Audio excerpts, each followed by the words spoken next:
Good morning, everyone. My name is Adam Sowatzka. I would like to welcome you all to our webinar, PFAS Regulatory Update Post-Election, sponsored by McGuireWoods.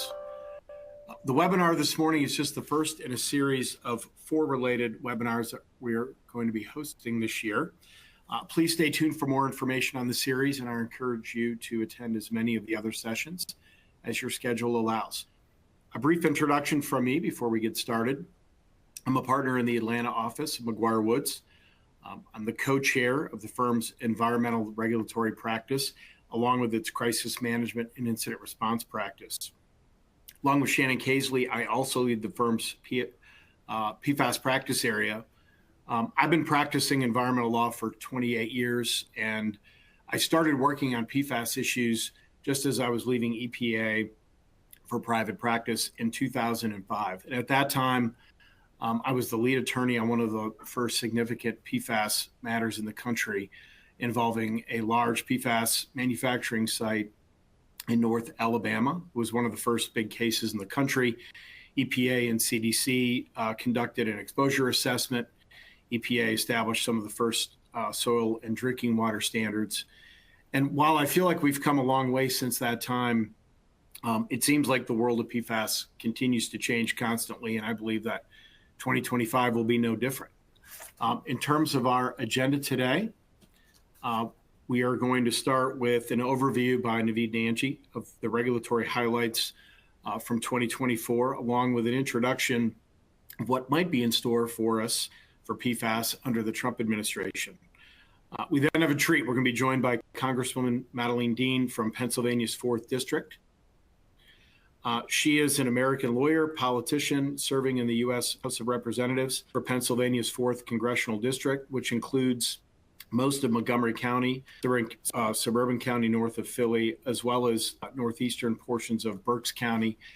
She has served as a Pennsylvania state representative from 2012 to 2018 before joining Congress in 2019.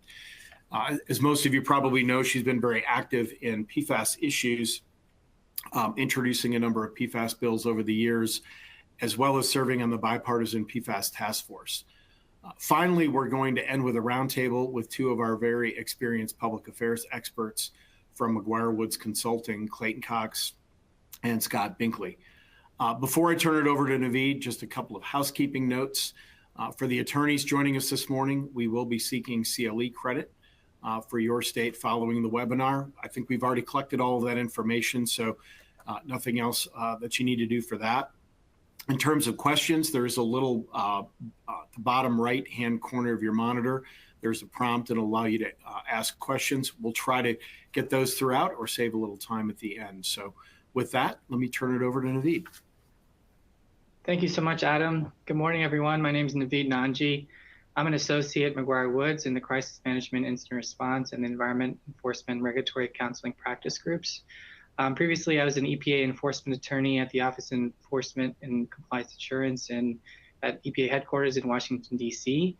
Today's, just as a disclaimer, today's presentation is based solely on publicly available information. And as Adam mentioned, I will cover the Contaminants Compass highlights in the past year and provide an outlook for the second administration to set the table for the conversation with Congresswoman Dean and the roundtable with Clayton and Scott. The Contaminants Compass is a monthly newsletter that provides updates, legal observations, and actionable tips to navigate evolving legal challenges of per and polyfluoroalkyl substances, or PFAS. So in January of last year, some of the highlights included EPA released its second annual progress report on PFAS, the PFAS strategic roadmap. The EPA was providing $10 billion to remove PFAS and other emerging contaminants in drinking water and wastewater through the bipartisan infrastructure law. Other highlights included de minimis exemptions that are no longer available for PFAS under EPRA, which is the Emergency Planning Community Right to Know Act. Also update on the TSCA reporting rule, which we'll cover later. At the state level, Wisconsin halted PFAS groundwater standards due to significant enforcement costs.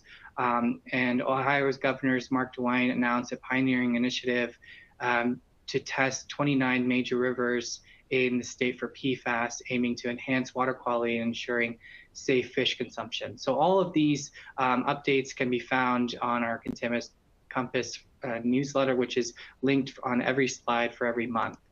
In February, EPA proposed 2 rules to subject PFAS releases to the Resources Conservation and Recovery Act, RCRA. It's a corrective action program by first listing a specific PFAS for hazardous constituents, and second, the definition of the hazardous waste applicable to corrective action for releases from solid waste management units, which is the definition rule. The listing rule adds 9 PFAS to the hazardous constituents under RCRA corrective action. This rule is still proposed.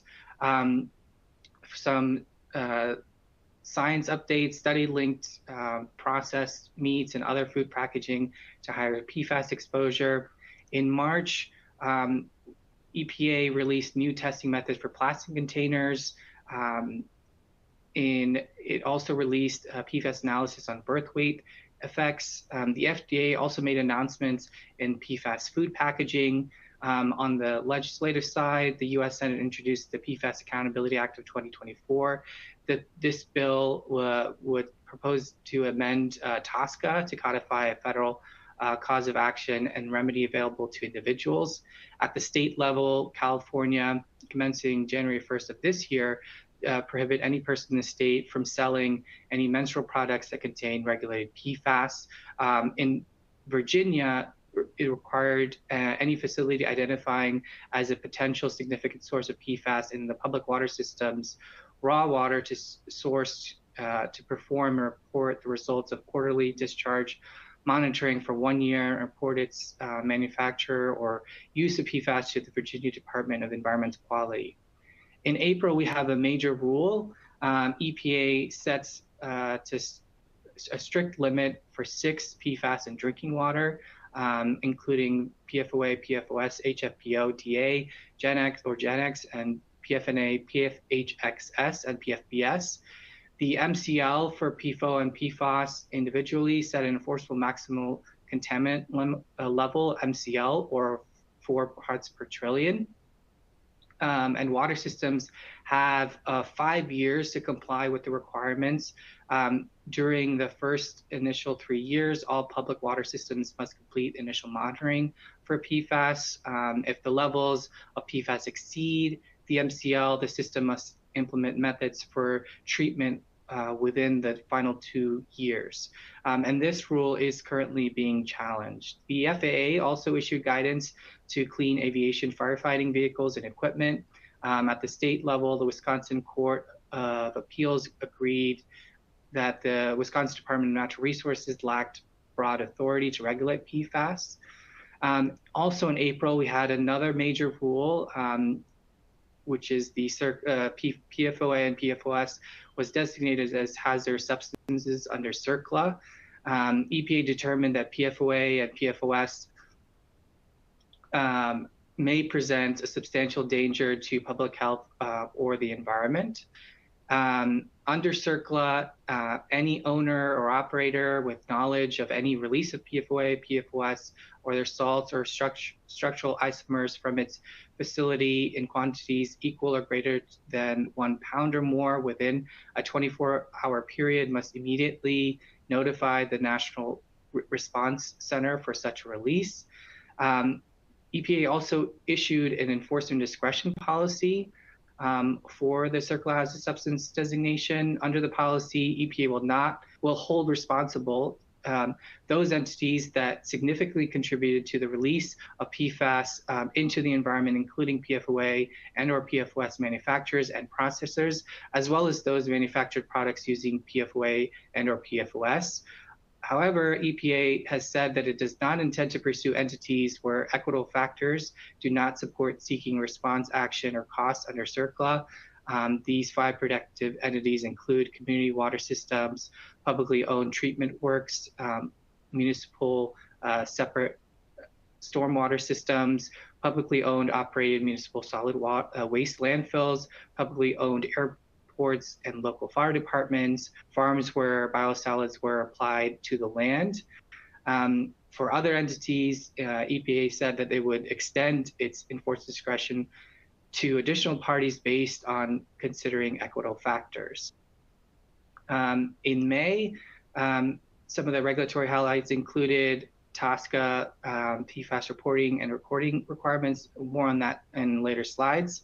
And EPA also issued interim guidance for destruction and disposal of PFAS substances. This guidance updates EPA's 2020 guidance on PFAS destruction and disposal as mandated by the National Defense Authorization Act, or NDAA. It outlines general principles for managing PFAS waste, recommending 3 large-scale technologies, including underground injection, landfills, that's subtitled C, landfills, and thermal treatment.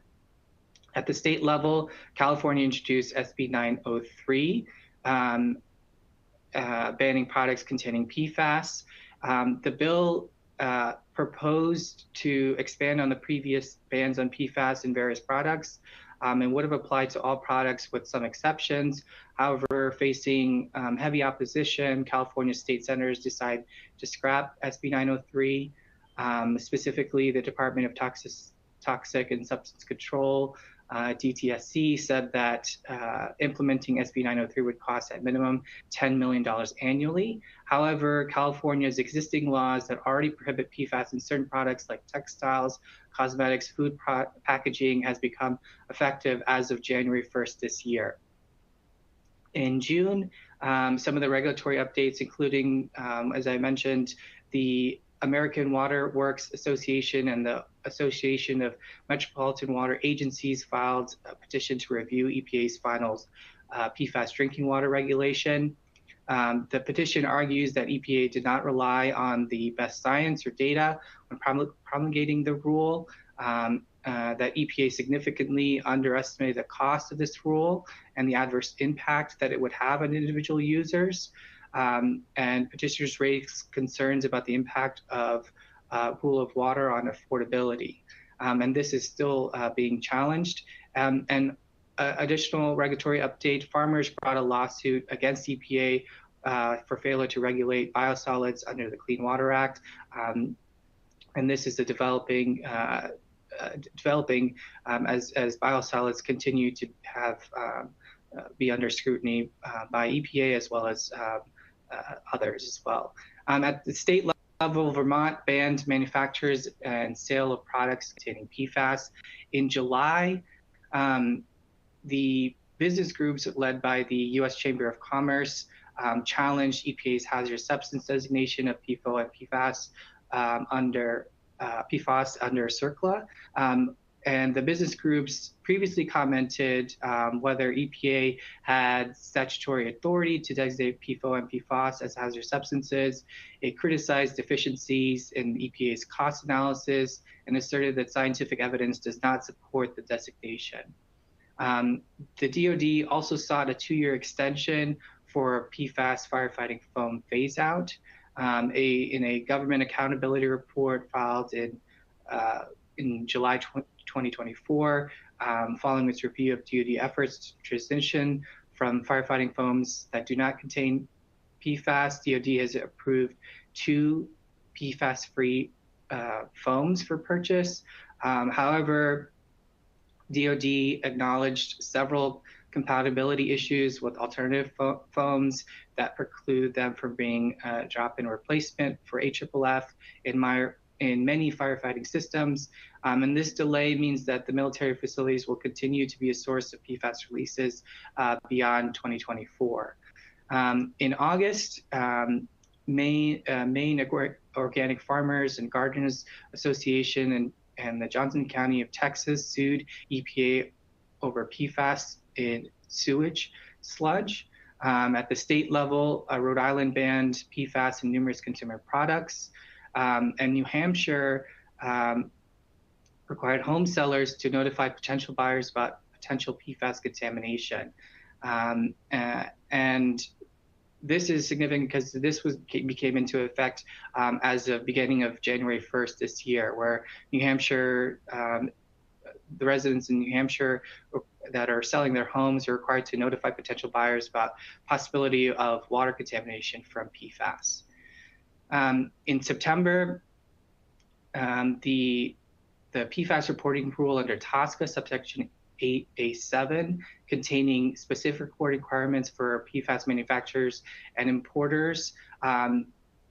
This is under the National Defense Authorization Act for fiscal year 2020, which added subsection 8A7 containing specific reporting requirements for PFAS.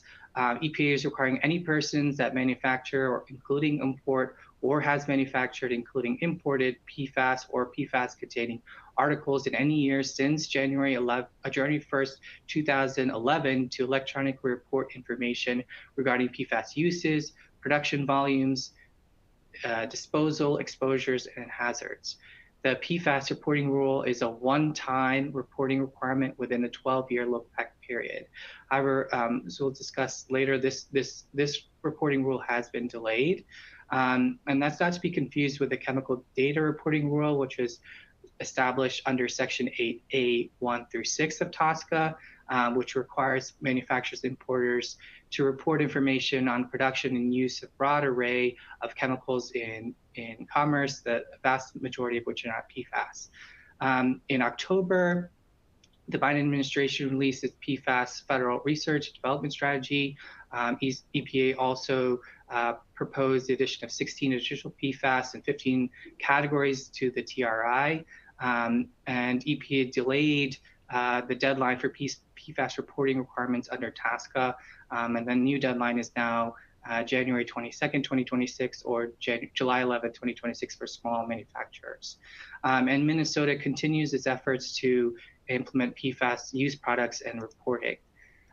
In November, EPA published the final national recommendations aquatic life criteria for PFOA.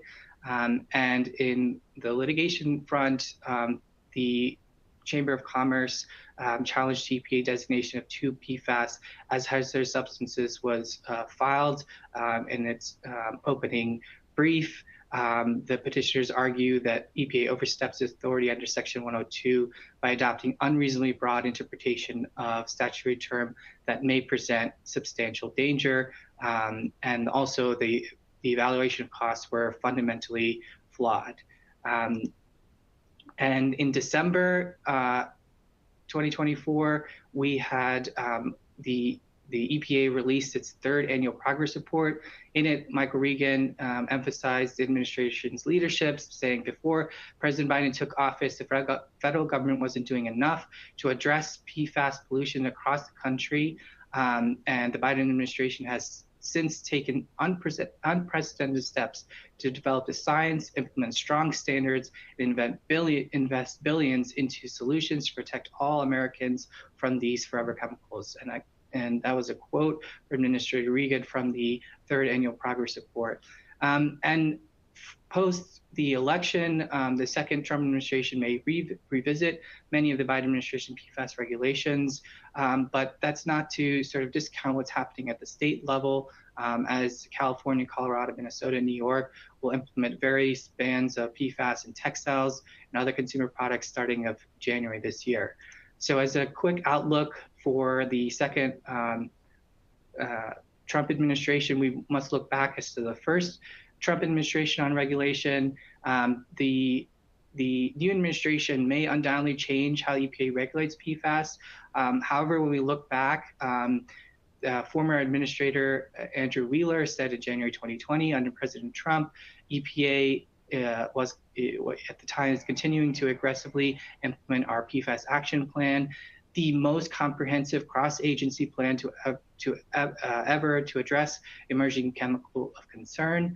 In January 2021, former EPA Administrator issued ANPR, advanced notice of proposed rulemaking seeking comments on possibility of designating PFOA and PFOS as hazardous substance under CERCLA.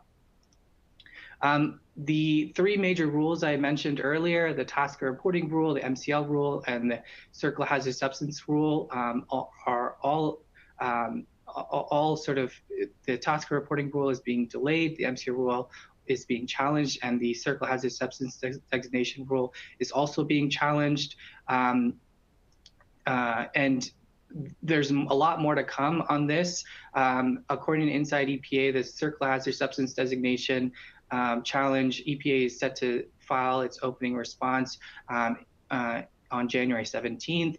The MCL rule, EPA responded and in December of 2024. So there's a lot more to come on this on these rules and their challenges as we sort of get into the first few weeks of the next administration. And I just wanted to kind of give a broad landscape at the state level. As I mentioned in our regulatory updates, there's been significant progress in regulating PFAS at the state level. And in addition, over 25 states attorney generals have sued for PFAS manufacturers. And these include both red and blue states. And in December of 2024, for example, Texas Attorney General announced a new lawsuit against the largest manufacturers of PFAS chemical products for misrepresentation and key omission they made in advertising.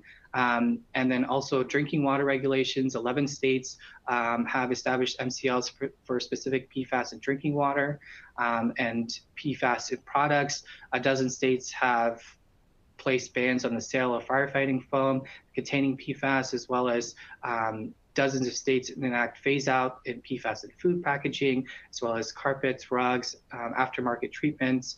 And looking ahead in 2025, we may see potential rollbacks in PFAS regulations, including the Circle Hazard Substance Designation for PFOA and PFOS and the MCL rule in drinking water. However, it's not going to be as easy as it may seem, because the Congressional Review Act, which provides a mechanism for Congress to overturn regulations issued by agencies, will not likely apply to the Circle Hazard Substance Designation or the MCL rule. And the state level actions intensifies. So where we may see a slowdown on the federal front, states are more likely to follow with similar bans and restrictions, creating a complex regulatory environment for businesses. And that's, at the federal level, we will see how EPA addresses PFAS issues, and it may depend largely on the administrator.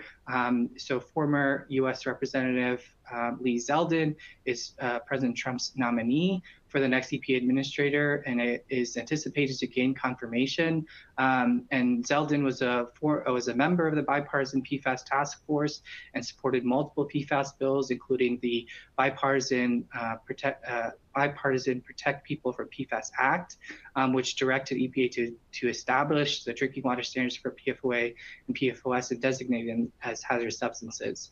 And this webinar is so timely because the Senate Environment and Public Works Committee will hold its hearing on January 16th of Trump's nominee, Lee Zeldin, to serve as the EPA administrator. So in just a couple of days, we will know more on his confirmation.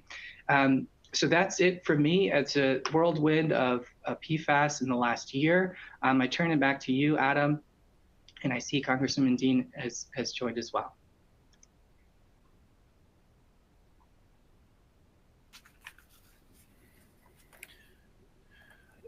Good morning. Do we have Congresswoman Madeline Dean? Hi, Adam. It's Madeline. How are you? Great. How are you? I'm doing well, thank you. I hope you're doing well.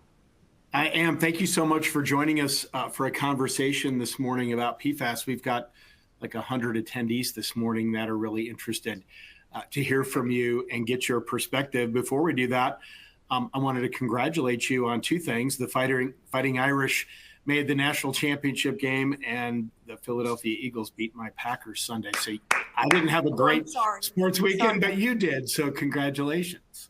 Go Birds. We sure did. I'm sorry for you and your team. Thank you so much. Thank you so much. Well, it's great to see you, and it's been a little while since I've had a chance to talk to you. And since that time, you've been reelected. And so I thought I'd start with a question and just sort of ask kind of how things are going with you and sort of what you see outside of PFAS what you see over the next couple of years for you in Pennsylvania's 4th District and in Congress. Well, thank you. And for those who are on the webcast here, I'm just beginning my 4th term. So I served 3 terms. I was elected in 2018 for the 4th Congressional District, which is most of Montgomery County and a big chunk of Berks County to our west. So right outside the city of Philadelphia limits, the place I was born and raised, and we raised our own kids there. So I am a very fortunate person to continue this work, especially at this time in our history. And a big part of my work is what we're going to talk about today. I don't know what to expect, Adam, in the upcoming Congress.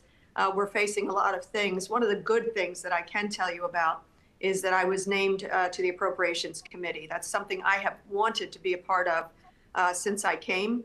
I served on the Appropriations in the Pennsylvania House when I was there for 6 years. And so I'm very excited. My whole team is excited that we're on Appropriations. I served on Judiciary and Foreign Affairs. And so I want to take that body of work to Appropriations to continue the things I care about. As for predictions for this upcoming Congress, stay tuned. Stay tuned. Well, congratulations on the appropriations appointment. That's fantastic. So I know you've been involved in PFAS for a very long time. Can you tell the audience a little bit about how you were first introduced to the issue and sort of how it affected your district? Well, thank you. And it was interesting to look back about when I first even heard PFAS, PFOA. And it's somewhere in 2014 or 2015 when I was a state representative. And we learned that it was a problem everywhere, but it was a particularly dense problem at what was called the former Willow Grove Naval Air Station, right beyond my district when I was a state representative.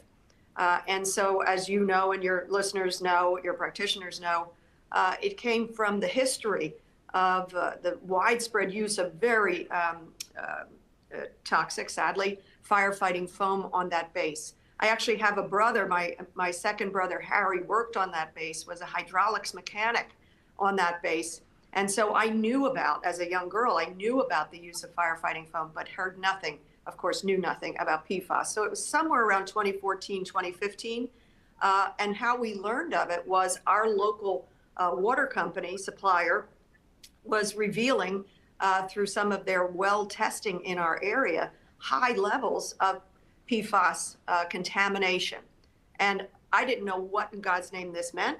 I didn't know what the health implications were. So it was right around then that we began literally doing public hearings on it, calling upon the state government, DEP with Pennsylvania, and of course looking to the federal government to get greater guidelines and greater accountability of the use and the need to filter and clean contaminated soil and all of that. So that's how we got our start, just understanding that the testing of wells in my area were too high. And you know what our problem was back then. There was only a health advisory level limit. And we were fighting for, why don't we call this the contaminant that it is and what it should be? That's where it all began with me. Well, we've taken a lot of steps since then. We have recognized that PFOA and PFOS are hazardous substances. There are more criteria. So we've come a long way, but I think a lot of people would say that there's a long way to go. And on that front, I think last year, almost at this time on February 1st, I think you, along with Kirsten Gillibrand, Congressman Jerry Nadler, Congressman Dan Kildee, reintroduced the PFAS Accountability Act, which would have allowed victims of significant PFAS exposure to sue manufacturers. There's provisions in that bill, I think, for medical monitoring, shifting costs. Tell me a little bit more about that legislative effort. And then my follow-up question is going to be, and I'll just ask it now, like, where do you see, is there a possibility for that in this Congress? I know you said it's going to be difficult to predict, but thoughts about that? Well, and I'm happy to be a part of that bill. And I want your listeners to know that in Congress, you know, we all talk about how fraught and partisan things are in Congress. But when I came to Congress in 2019, I was one of the founding members of the PFAS working group. It's bipartisan, it's bicameral. People regardless of party affiliation, know that these contaminants are impacting their constituents. And the contaminants do not care your party registration. So it has been something good to work on in a bipartisan way. Some of the things that we built into that, and what I have fought for in other legislation, is to hold manufacturers accountable. Let's face it, manufacturers knew of the risk of these chemicals for my entire lifetime, 6, 7 decades. You know this as a trial lawyer. I'm a former trial lawyer, so this is something that strikes me very deeply to the core. When a manufacturer knows of the harm that their product causes and is connected to these very serious health risks, they need to be held accountable. And so it appealed to me, not just as a neighbor to this contamination and listening to the stories of my neighbors, but also as a trial lawyer seeking justice for people who are victims of very profitable manufacturers who turned a blind eye as others were being hurt and as this just became ubiquitous. And so, we want to make sure that people have a cause of action against the manufacturers, that the manufacturers shall be held to account. There's a lot more that we want. We want to make sure, and we fought for the phasing out by Department of Defense of using of this chemical. Now, you know that deadline was 2024, 2025. I know there are some waivers, and you can tell me more what waivers are being exercised. But a phase out of it, a mandate to filter for it, and a cause of action for people who are injured, and for their family members who have been suffering high exposure. Something else we fought for and were able to get was in Montgomery County. You remember we were able to get $1 million for a health study to see what, to do blood testing for volunteers who were willing to do this, participate in it. We were oversubscribed. We were one of only 7 sites in the country that did this preliminary health study. And what the health study showed was extra contamination, highly contaminated blood levels for PFAS, PFOA in folks who either worked there or who lived in the area. So, along with the co-signers, the co-sponsors that you listed, we want to make sure that manufacturers are accountable and that people are made whole as possible. One of the other legislative efforts I think you were involved in, and it ties back into something that you just talked about, was research money for phasing out AFFF, offering up some different alternatives, because obviously it served a great purpose. It does a great job in fighting fires, particular chemical fires, not necessarily the kind of fires we're seeing, for example, in California, but the big chemical fires. And I think that came through the National Defense Authorization Act and including some legislation there with PFAS.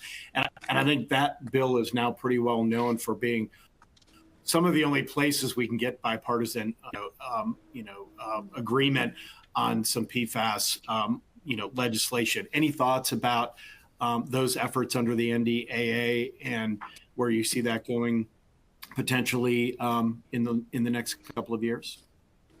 Well, and it is interesting to learn that that's one of the places where we were able to successfully plant some of this legislation and get some of these remedies, get the dollars, frankly, for PFAS. So we worked to try to insert into NDAA in the past, and we'll continue to do it moving forward. One part of that was CDC taking a look at exposures. This is in addition to the testing that we put forward through the medical monitoring. So we were happy to see that we will have another opportunity because of the bipartisan nature of this and the growing understanding of the risks. We will be able to do more with NDAA as it comes up. The one time you're talking about, I think, was NDAA 2020. And that included, I think, about a $15 million health study.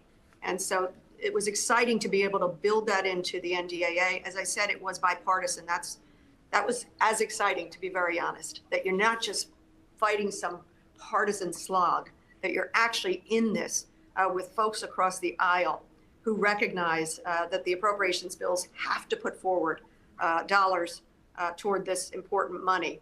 We also had money that we were able to get, if you remember, through the American Rescue Plan. I'm thinking about how states are impacted, and so through the American Rescue Plan, we were able to get dollars directly into Pennsylvania to get funding for filters on contaminated wells.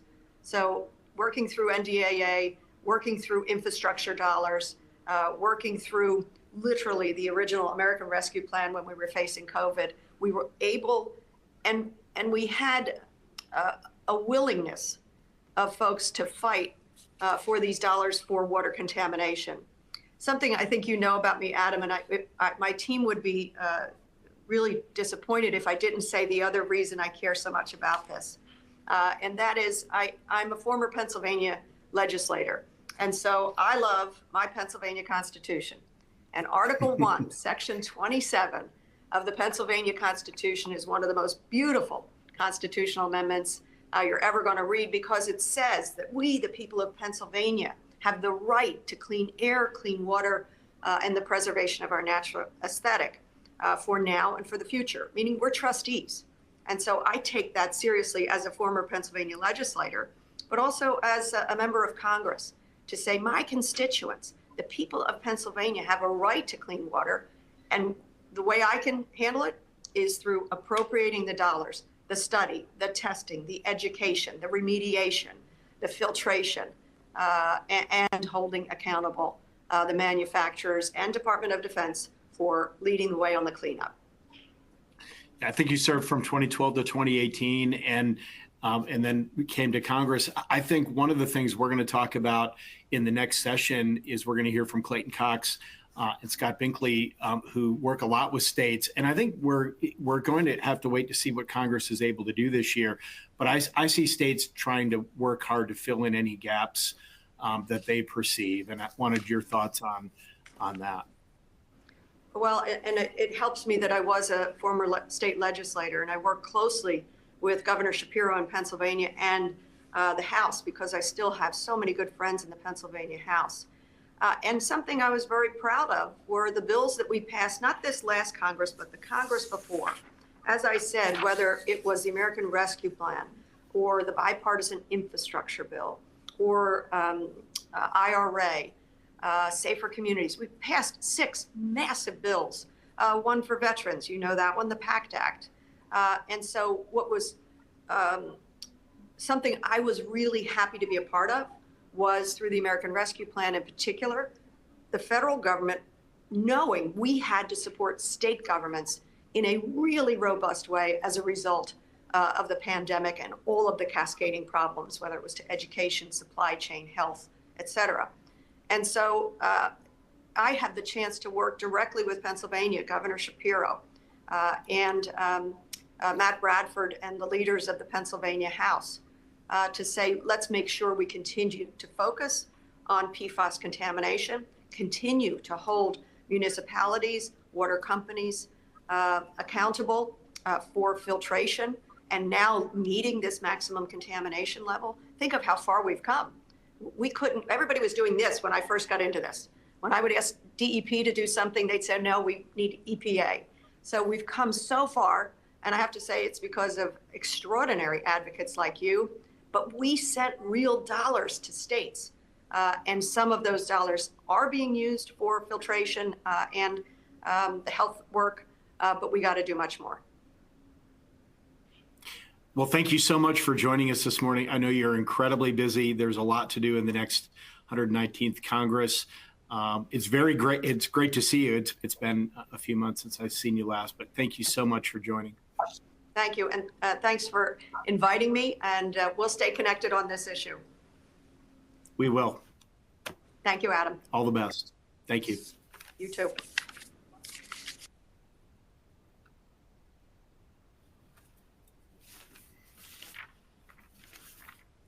Good morning, Clayton and Scott. Thank you both for participating in the roundtable this morning. And we're excited to get your insights on what might be in store for PFAS during the next Trump administration. I know Congresswoman Dean is a difficult follow, but I know you guys are both up to the task. Could you both just take a minute and let us know a little bit about yourselves? Sure, happy to go first. Thanks for having us. Excited to be with you guys and talk about this important issue. Like you said, the Congresswoman is a tough follow, especially with her leadership on this issue. So we'll not try to, get as deep in the weeds as she or Naveed did, but they did a wonderful job kind of setting the table and looking forward for us to look forward here. My name's Scott Binkley. I'm a vice president of government relations here at McGuireWoods Consulting.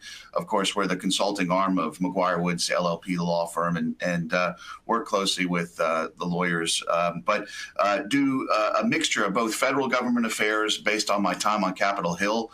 Actually worked for Tom Price, who was in your neck of the woods down there from Metro Atlanta, and then have done governor's races and state level campaigns across the country, and worked for groups like the Republican Governors Association, ran the Republican Lieutenant Governors Association, so have both the federal and the state level background, as you mentioned.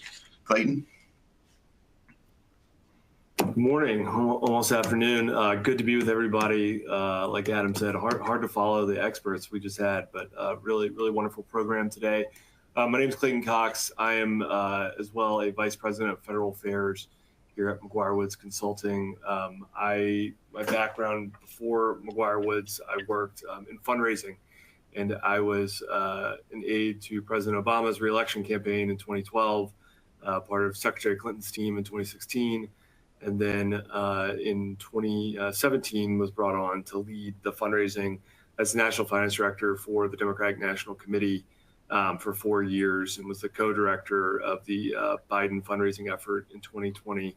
So over that decade or so, had some pretty high-level experiences, developed some relationships on the Hill and elsewhere, and came to McGuireWoods in May of 2021, and along with Scott, represent a fair amount of sort of public entities at the federal level, whether it be counties, whether it be utility companies, wastewater treatment groups, things like that. And so have over the past 4 years really built a practice around getting funds back to the local level and making sure local governments, state governments have their say in the federal government.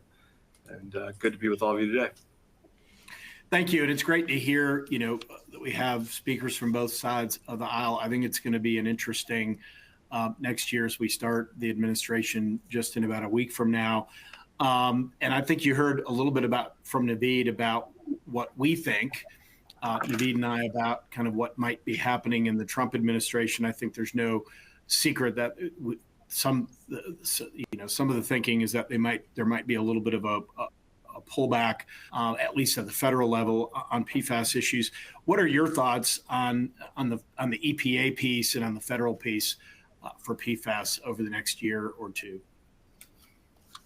Sure, I'm happy to take it first as kind of the Republican here, and looking into the Trump administration and the transition and what the various public statements and things like transition documents have signaled.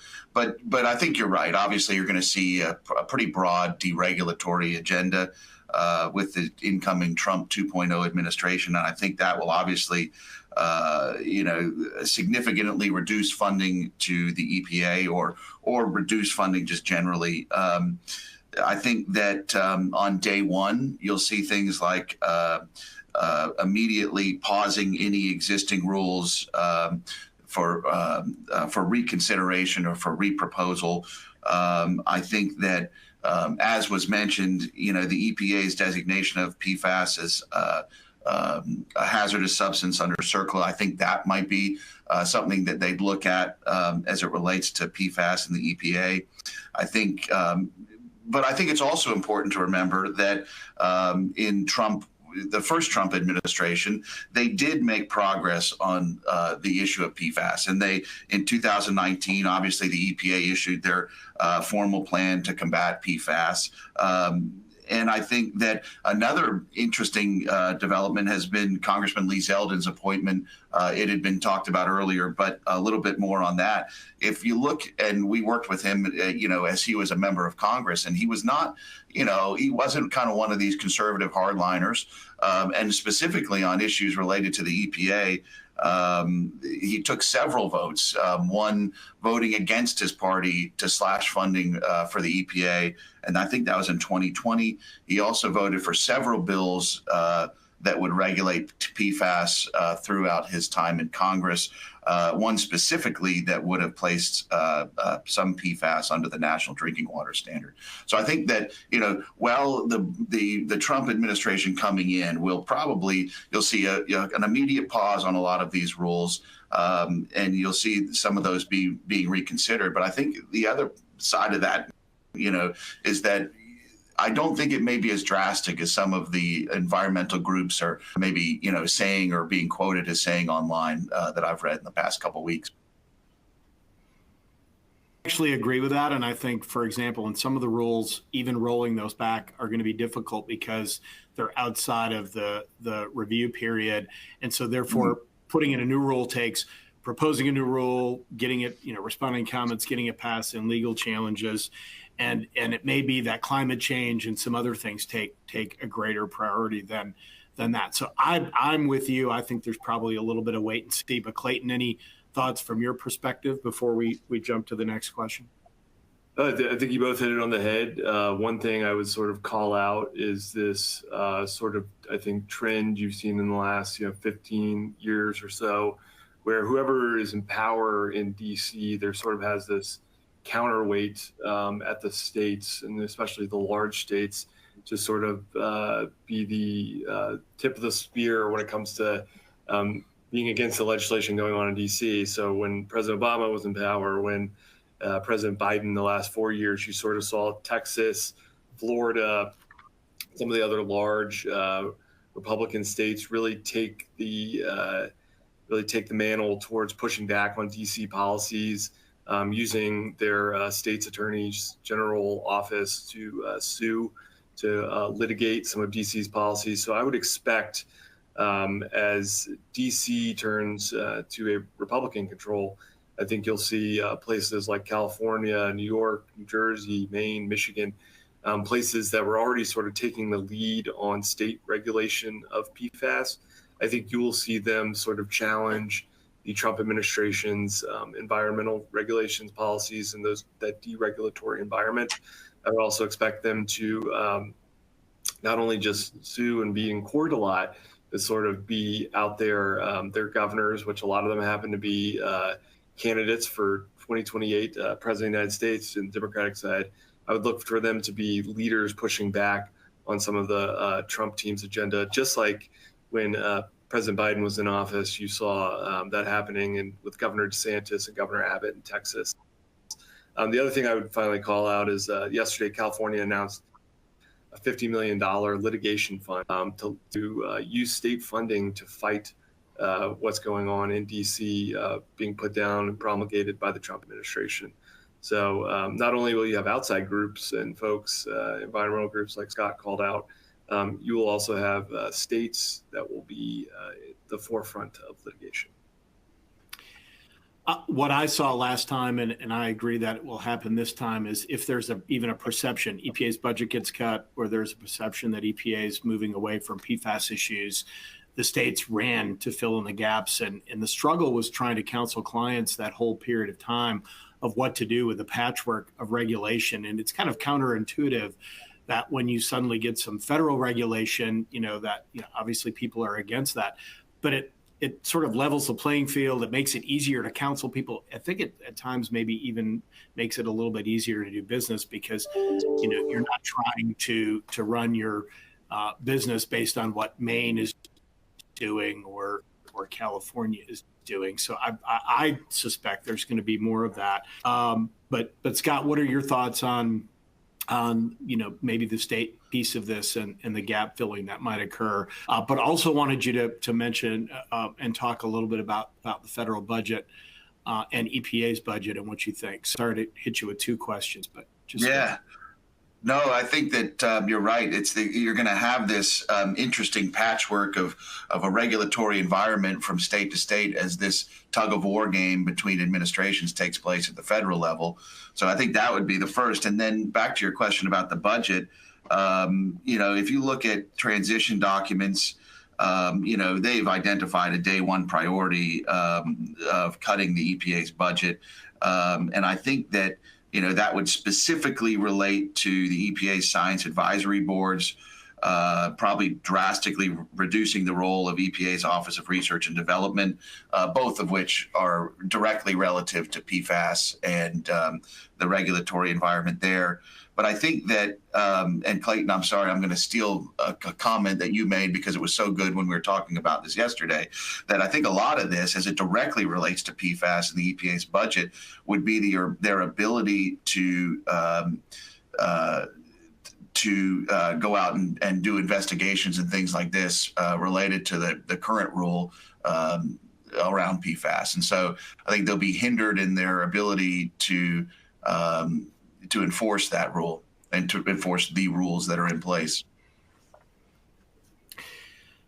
With your experience, Scott, with Republican governors, what are some of the key challenges and opportunities for the Republican-led states on the PFAS side? So again, with the understanding that we think we're going to see, some rollbacks, what do you think some of the Republican states are going to do if the more aggressive Democratic states are jumping in?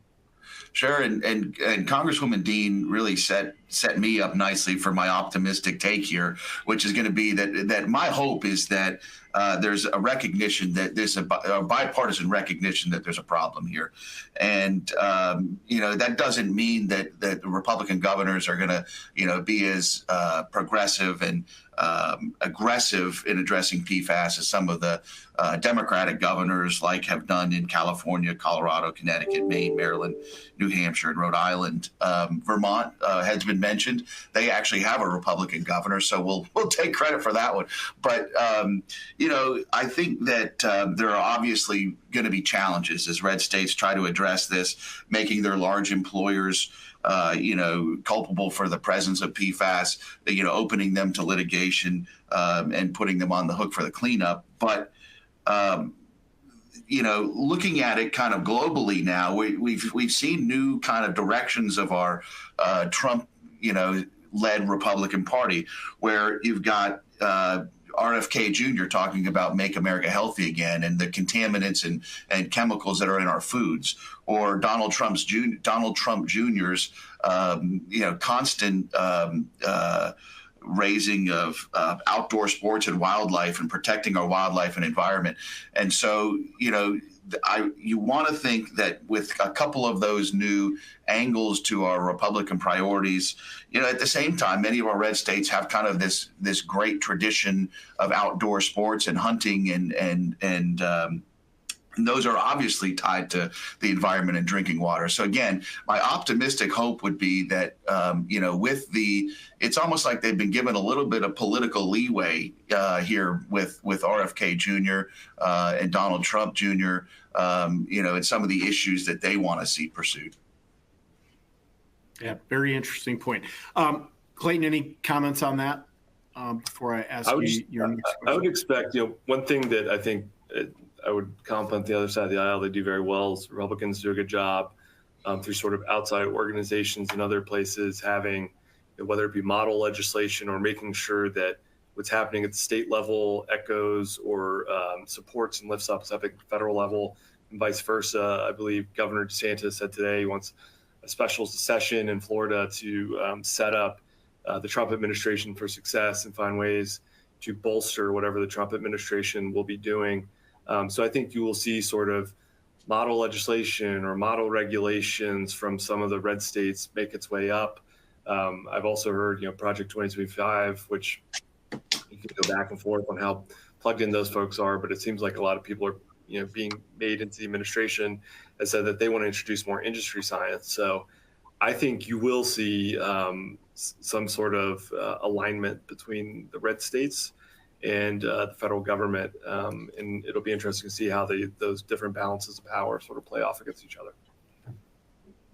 Yeah, very interesting. We did get one question from the audience, so we still have a large attendee list listening in. Feel free to post your questions, and we'll attempt to answer them if we can. I'm going to jump in and ask this one, and it's maybe a legal question for Naveed and I, so I'll ask it and answer it, and then move back to Clayton, to you in a second. But the question was, how will the combination of the Biden court appointees and the demise of the Chevron deference affect federal court litigation on PFAS? And I really do think it will have an impact because I think EPA under Zeldin is going to have to weigh which cases that they are going to bring for enforcement. I think the budget that EPA has and the amount of money that they have for taking on enforcement. But I also think that if they are, the Department of Justice is the method for defending those kinds of cases, it may be that, DOJ has different arguments under this administration for those sorts of issues than you might have under the previous administration with DOJ. I know the two of you are not attorneys, but any other comments on that? And then maybe the change, whether or not you think we're going to see a different or an additional move to the right of the Supreme Court over the next 4 years. Actually, one of the things I wrote down preparing for this was the sort of effect of President Biden's appointees on the judicial system. He's actually broke President Trump's previous record for the most judicial appointments. Obviously, only got one crack at the Supreme Court, but I think he's appointed something like 365 appellate and other federal judges. So that I think could come into play. How the Chevron deference cuts the other way, we will find out. I think that will be one of the first things to sort of be tested, being that, the agencies have less power to sort of fill in the blanks than they did before. But I can't see Congress weighing in every time that the federal agency can't. So we'll have to see. And I think one thing we've hit on here is sort of lack of enforcement. See that being an area. But then once again, the sort of active litigation environment that we will have, I think that I could see some states suing the Trump administration that they need to be doing more enforcement and not sort of walking away from it. Yeah, Clayton, both that and most of the environmental statutes have citizen suit provisions. And we did see that under the previous administration with citizen attorneys general filling in some of the enforcement gap. And so you might see some of that. Another question from the audience is about DOJ and whether, DOJ might sort of back down, from defending some of the rules and or some of the actions. Scott, any thoughts on the DOJ side of things? I know we've been focused on the EPA side for most of this presentation. Any quick thoughts on the DOJ piece? Yeah, and I think that may be it's a correct thought that that was a tool that had been used by the first Trump administration, where their DOJ wouldn't enforce things that they didn't necessarily agree with. So I think that's right. But also and that's combined with kind of a day one pause on any existing rules as well. We have just a couple of minutes left, so I'm going to pause asking any other questions from the audience. I really want to give both you and Clayton Scott just maybe that last minute each for your final thoughts. And before you go, I want to thank you both for attending. I know you're extremely busy. This is a really busy month as we're heading into state legislatures and Congress. So thanks for taking time out of your busy schedule. Really appreciate it. But go ahead and take a minute and give us your thoughts, your final thoughts. Sure. No, thank you for having us.